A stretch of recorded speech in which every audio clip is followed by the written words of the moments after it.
If you are injured at work, you expect to be looked after, but Jim Henry has been denied the compensation that would cover his hefty medical bills because he's been told he's not in enough pain.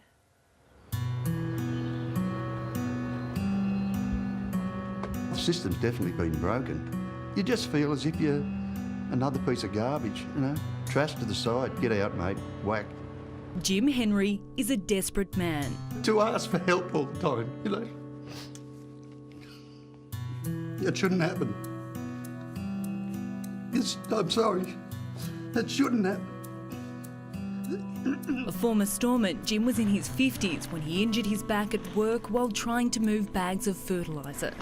That's hard yakka, stacking 8-tonne, 50-kilo bags by yourself. It's picking, swivelling and stacking, and that's really hard on the body. At first, he was placed on medication to dull the pain, but eventually he was forced to undergo spinal fusion surgery.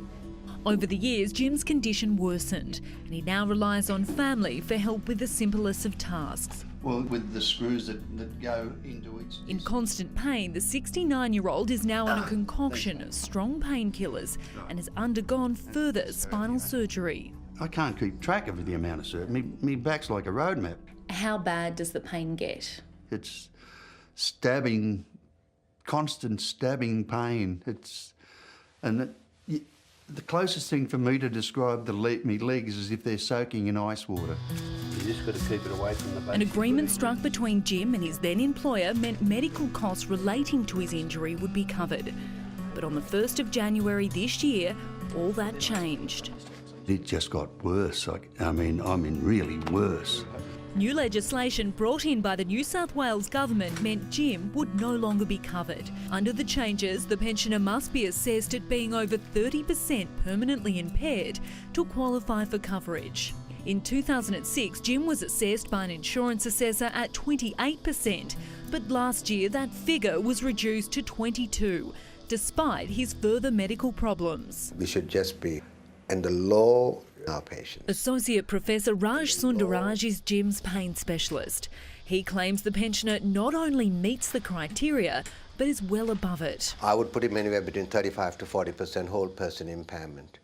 We've got a situation where... Richard Dababneh is from Turner Freeman, the law firm representing Jim.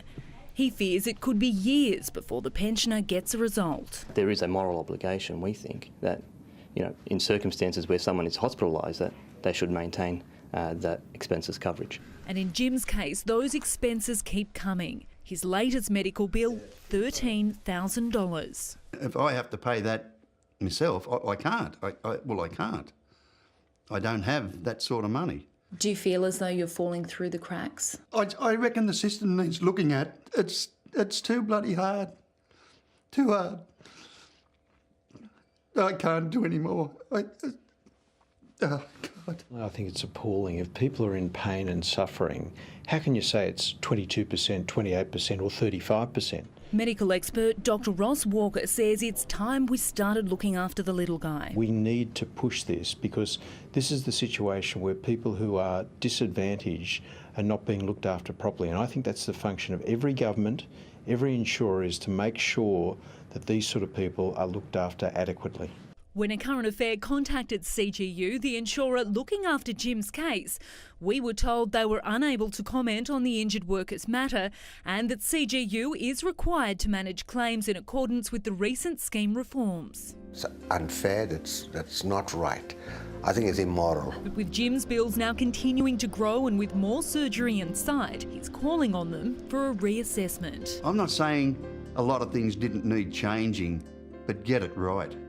Get it right. Get the ones that are using the system, but don't get everybody. Don't get the ones that aren't.